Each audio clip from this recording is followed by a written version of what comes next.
Alright, hello and welcome back to Let's Play yet another no-name MAME game. Today's no-name MAME game is, of course, MagMax! 85. Well, let's check this out.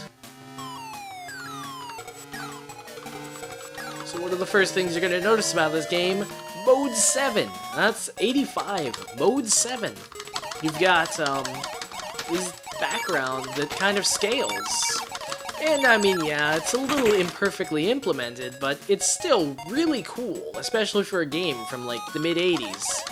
Although, actually, this could have been, like, one of the first games to have it. And, of course, just in case you're worried, yeah, you can move everywhere and nothing kills you. You can even, well, I was gonna say you can even go in the water, but the game, of course, was so rude to, interrupt me before I could go into the water. Are we... okay. Now, before I can understand, because there was like a 3D perspective, but are we supposed to be... So, I mean, the wall, it looks flat. It looks like we're just flying now. Oh, that's a little disheartening. I mean, they put all that effort into the... Ooh. They put all that effort into making the nice Mode 7 effect for the, first stage, and yet now... all they've got is just a silly wall. That's kind of sad. So another awesome thing about this game is first button shoots, but second button speeds up the game. That's right, if you ever played these 80 games, sometimes you're thinking that maybe they're a little bit too slow, but the second button speeds up the entire game, no matter where you are. Even these like little demos, it speeds them up. Now that is awesome. Because some games, I mean, they might have, like, a turbo button, I guess, that, like, maybe makes just your ship faster, but this makes the whole game faster. Like, loading screens, whatever. You name it. That is awesome. And we're turning auto-fire on. Jeez. Of course, it's a feature that can be very easily abused. Oh, okay, so your ship can just go over water, no problem. Wow. Makes everything feel a little bit like slow motion, if you're, abusing it properly enough. I don't know. Ultimately, it's the kind of thing where it's like you either have it on all the time and you're going for super excitement, or it's something where you leave it off most of the time and you fast forward through the boring parts, and then you accidentally go a little too far and you die. Yeah, this happens. So, I'm guessing you get, like, a choice between whether you want overground or underground, and considering the overground looks so cool, and the underground looks a little lame, then I'm gonna go overground here. But as you saw from the demo, there are, like, the, walking laser legs, and those are underground. There we go. So I'm guessing the premise of this game is that as you go along, you collect parts to, become, well, a Gundam. So... oh, easy come, easy go. So you collect parts, become a Gundam, and live up to your ultimate destiny. You also increase your shot, which makes sense some of the time, but you saw those legs, they increase our shot, and that's a little implausible. Still, now we've, is it gun cannon or something? No, it was gun tank. Gun tank. We're gun tank. Gun tank. The most ridiculous thing. Oh, that sucks. Okay, so looking at our quote Gundam, the head is just shooting diagonally down. That's like the lamest thing. Oh man, it's so oh my god, this got way cooler. So what's up with those stupid underground levels? Because you could have had like amazing scrolling backgrounds like this underground, but you just screwed it up. Oh my god. Still, for being a game in the mid-80s, like, it's really weird. It's got the nice, bright graphics, everything's big, everything's moving fast. It can, if you press the speed up button, move really quickly.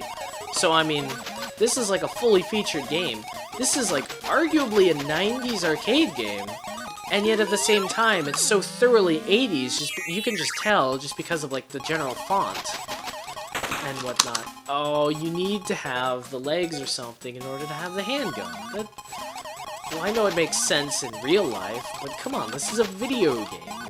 We should be able to do whatever anytime we want. That's how video games work. So let's see how Underground plays out. I just love that speed button. It's the best. Oh, and you can't go back down after you go back up. which, unfortunate, but let's just explore overground, because that's by far the best and coolest aspect of this game. I just love that speed up button. Whoever thought of that is a genius. In fact, it's really sad because it's not in other games. I realize it's a little useless, but it's just cool. I think that's like what this game really has in spades that's maybe arguably hard to have in video games. It's just cool. Like, seeing this at that time, you must have been just wowed. Even seeing this now, it's impressive. And just considering everything it has. Because, I mean, yeah, scrolling's a little bit more widespread now, but it's not necessarily all that used. And, I mean, when you do use the scrolling, you tend to go for, like, more of a subtle impact. This just goes full-on scrolling. It's like, hey, look, we can do scrolling. No, really, look, we're doing scrolling. No, super look, we're doing scrolling. We're not gonna let you go until you look, okay?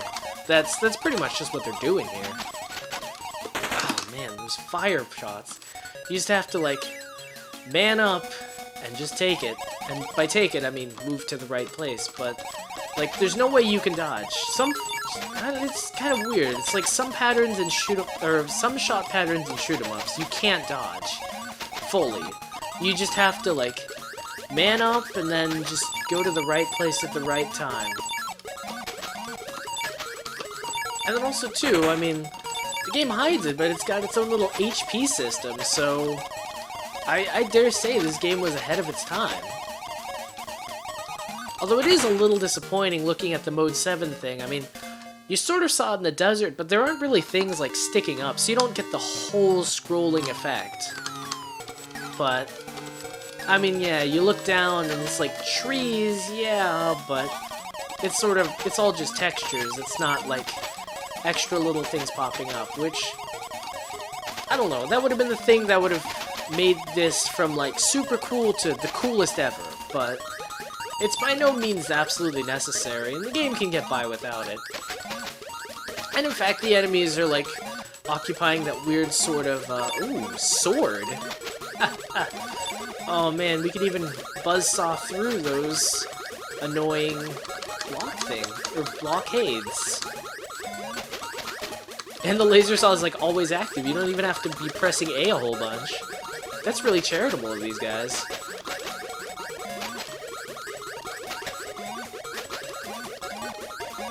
I mean, yeah, the enemies, they kind of stick out, and they kind of work for the 3D effect, but I still would have liked some more trees and stuff on this level. Especially if this is going to be, like, your opening level, and it's like, this is going to be the, quote, impressive thing that everyone sees. It's like, you probably want to make it really impressive. I mean, yeah, it's a little disingenuous to make, like, your first level super cool and the rest of the levels a bit lame, but it really makes an impression. Oh. I see, the game is subtly hinting that I should probably go downstairs. Like, it does not want to go to that desert level, no matter how much I want to go to that desert level. Come on, game, don't deprive me of my dry humor. Oh, yeah, there we go. Now we're rocking. It's surprisingly hard to remember names from Gundam, because they have all got, like, crazy names. Or I was trying to remember, like, the name in the desert place. I don't think it... Oh, no, because it's the juxtaposition of, like, regular Earth names for, like, locations, and crazy names for, the people. Oh, yeah. I don't know, it's weird how some textures, like, give a better 3D effect than others, because here you've got, like, all these little triangles and stuff, and they're poking out, but at the same time, I mean, they're not actually poking out, they just look like it. And yet with the trees, I mean, they were trying to do the same thing with the trees, but they couldn't quite get it, so... Oh, wow. Like, you know how scrolling, like, if you're looking at a row of objects, and they're all in a row, and then... It's really hard to explain, really easy to see. So you've got enemies in a vertical line, and then when they're to the right of the screen, they're diagonally one way, and then when they go to the other side of the screen, they're diagonally the other way. It's hard to explain, but it's easy to see. that, I just saw that like a minute ago. It took me like 3 minutes to explain that. But no, that was awesome. And, well, okay, so this game is admittedly a little repetitive, but when it looks this cool, do you really mind? Yeah, okay, you probably mind the extra couple of times, but... Oh, bosses! I was not expecting that from an 80s arcade game. And the boss has a variable fire pattern. This game has got it going on. Multiple hitboxes. I swear, this could almost be a 90s shoot 'em up. All they need to do is fix that text, that font. Because, like, the font just screams 80s. Not 90s, 80s. But the gameplay, everything about it, the aesthetic, the gameplay, it's all 90s, so... Oh, but come on. You're looking at the, waves. They should have a lot more waves. I mean, you've got this awesome graphics engine. You gotta show it off. You gotta flaunt it. But yeah, I'm loving it. This is great.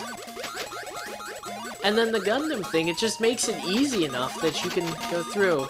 I don't think it's a hard game per se. Like, you have to, like, play it, like, 3 times and, like, get accustomed to everything. But, like, once you start getting going, and it's really cool because, like, the upgrades that upgrade your, firing, they don't go away necessarily when you get hit. I mean, they sort of do, but they don't all go away. Like, it's not one hit and then bam, you're back to square zero. It's one hit and you're down a level. And... wow. And it's just handing out those extra parts like candy. It's a nice game, it's a nice looking game. This game's got everything. Oh, come on, we're about due for a scenery change, aren't we? Okay, this game may not have everything, just because it doesn't... It's kind of too repetitive for its own good. But, eh... I mean, the action... It's hard enough that, like, even though it's sort of repeating itself over and over, you still have to pay attention and, like, not get hit, and so... You might not quite notice that everything's... repeating around, but at the same time, it's super intense. No, but oh man, I'm only 3,000 away from the high score. Oh my god, those effects though. I mean, yeah, I realize it's basically the level of a Game Boy Advance game, but this was an 85. Game Boy Advance was maybe 05. Well, okay, I guess the Game Boy Advance was kind of like a portable Super Nintendo, so this would have been on the Super Nintendo, so it would have been 10 years earlier, but still. This pretty much predates the Super Nintendo by at least 10 years, so... Dang. Although, yeah, I mean, the effect is, well... I guess that's not too surprising that it would look almost exactly like Mode 7, just because Mode 7 was a fast, chip-implanted way of doing this sort of thing, but it's not the thing that's unique. Wow, okay. Remember when I said this game was easy? It gets harder. Wow, and then the barriers every which way that kind of get you. Oh, that's very inconvenient. I have to go all the way back through? Weird. So you press a button, and then instead of taking it to either the same letter, or taking you to the next, or back to A, it takes you to end, which isn't quite at the end of the alphabet, so... I mean, it makes it easy to, like, end your name when you're done, but... It makes it weird, like, as you press buttons.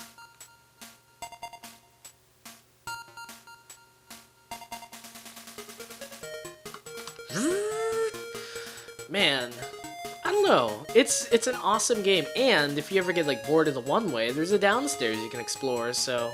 Oh! It speeds up everything except the sound. That would be kind of cool if like it sped up the sound, but at the same time it could get a little annoying. Definitely a cool game, though. This... I mean... You're just looking around in the arcade games, like, you kind of have a sense intuitively, like, what kind of arcade games exist. But then you see stuff like, well, okay. You see stuff like this, and then after about the 5th time, you get bored. But no, you see stuff like this, and you're like, how did this exist then? Arcade games are kind of fascinating in that sense. Like, you just always find new stuff. It's awesome. Well, on that note, this cat's got a scat.